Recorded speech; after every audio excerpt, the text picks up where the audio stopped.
ನಮಸ್ಕಾರ, ನಾನು ಜಯದೇವ್ ಹಿಂದ್ರೆ. ಈ ವಿಡಿಯೋದಲ್ಲಿ 5 ಪ್ರಶ್ನೆಗಳಿಗೆ ಉತ್ತರವನ್ನು ನೀಡಲಾಗಿದೆ. ಕೊನೆಯ ಪ್ರಶ್ನೆಯ ಉತ್ತರವನ್ನು ನೀವು ಕಮೆಂಟ್ ಮಾಡಿ ತಿಳಿಸಿ. ಉತ್ತರವನ್ನು ಮುಂದಿನ ವಿಡಿಯೋದಲ್ಲಿ ತಿಳಿಸಲಾಗುವುದು. ಈ ವಿಡಿಯೋ ನಿಮಗೆ ಇಷ್ಟವಾದರೆ ಲೈಕ್ ಮಾಡಿ ಹಾಗೂ ನಿಮ್ಮ ಅನಿಸಿಕೆ ಮತ್ತು ಅಭಿಪ್ರಾಯಗಳನ್ನು ಕಮೆಂಟ್ ಮಾಡಿ ತಿಳಿಸಿ ಹಾಗೂ ಈ ಚಾನಲನ್ನು ಸಬ್ಸ್ಕ್ರೈಬ್ ಮಾಡಿ. ವಿಡಿಯೋ 86ರ ಕೊನೆಯ ಪ್ರಶ್ನೆಯ ಉತ್ತರ ಆಪ್ಷನ್ ಎ ಜನವರಿ 12. ರಾಷ್ಟ್ರೀಯ ಯುವ ದಿನವನ್ನು ಜನವರಿ 12ರಂದು ಆಚರಿಸಲಾಗುತ್ತದೆ. ಈ ವಿಡಿಯೋದ ಮೊದಲನೇ ಪ್ರಶ್ನೆ, SMILE ಎಂಬ ಸರ್ಕಾರಿ ಯೋಜನೆ ಯಾವ ಕೇಂದ್ರ ಸಚಿವಾಲಯದ ಅಡಿಯಲ್ಲಿ ಕಾರ್ಯನಿರ್ವಹಿಸುತ್ತದೆ? ಆಪ್ಷನ್ ಎ ಗೃಹ ಸಚಿವಾಲಯ, ಆಪ್ಷನ್ ಬಿ ಇಂಧನ ಸಚಿವಾಲಯ, ಆಪ್ಷನ್ ಸಿ ಸಾಮಾಜಿಕ ನ್ಯಾಯ ಮತ್ತು ಸಬಲೀಕರಣ ಸಚಿವಾಲಯ, ಆಪ್ಷನ್ ಡಿ ವಸತಿ ಸಚಿವಾಲಯ.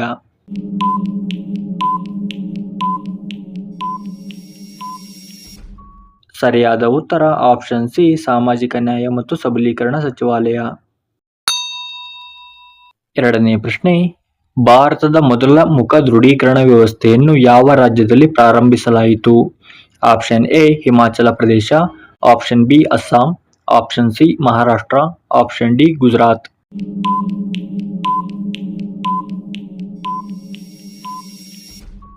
ಸರಿಯಾದ ಉತ್ತರ option A Himachal Pradesh.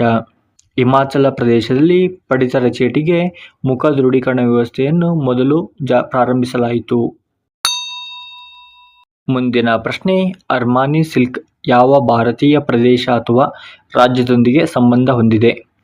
Option A ಗುಜರಾತ್ನ ಸೂರತ್, ಆಪ್ಷನ್ ಬಿ ಮಹಾರಾಷ್ಟ್ರದ ಮುಂಬೈ, ಆಪ್ಷನ್ ಸಿ ಮಹಾರಾಷ್ಟ್ರದ ಪುಣೆ, ಆಪ್ಷನ್ ಡಿ ರಾಜಸ್ಥಾನದ ಜೈಪುರ್.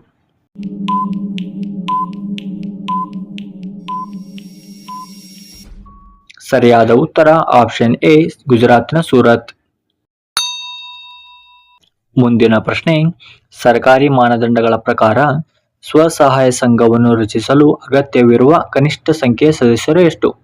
ಆಪ್ಷನ್ ಎ 15ರಿಂದ 30, ಆಪ್ಷನ್ ಬಿ 10ರಿಂದ 20, ಆಪ್ಷನ್ ಸಿ 50ರಿಂದ 100, ಆಪ್ಷನ್ ಡಿ 2ರಿಂದ 3.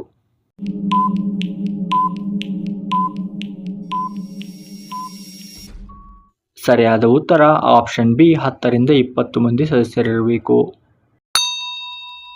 ಕೊನೆಯ ಪ್ರಶ್ನೆ, ಇನ್ಕ್ರೆಡಿಬಲ್ ಇಂಡಿಯಾ ಅಭಿಯಾನದ ಬ್ರಾಂಡ್ ಅಂಬಾಸಿಡರ್ ಅಥವಾ ರಾಯಭಾರಿಯಾಗಿ ಯಾವ ನಟ ಸೇವೆ ಸಲ್ಲಿಸಿದ್ದಾರೆ? Option A Shahrukh Khan, option B Kichcha Sudeep, option C Amitabh Bachchan, option D Rajinikanth. ಈ ಪ್ರಶ್ನೆಯ ಉತ್ತರವನ್ನು ಕಮೆಂಟ್ ಮಾಡಿ ತಿಳಿಸಿ. ಈ ಪ್ರಶ್ನೆಯ ಉತ್ತರವನ್ನು ನಾವು ಮುಂದಿನ ವಿಡಿಯೋದಲ್ಲಿ ತಿಳಿಸುತ್ತೇವೆ.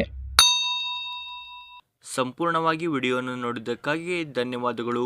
ಈ ವಿಡಿಯೋ ನಿಮಗೆ ಇಷ್ಟವಾದರೆ ಲೈಕ್ ಮಾಡಿ ಹಾಗೂ ನಿಮ್ಮ ಸ್ನೇಹಿತರಿಗೆ ಶೇರ್ ಮಾಡಿ ಹಾಗೂ ನಮ್ಮ ಚಾನಲನ್ನು ಸಬ್ಸ್ಕ್ರೈಬ್ ಮಾಡಿ.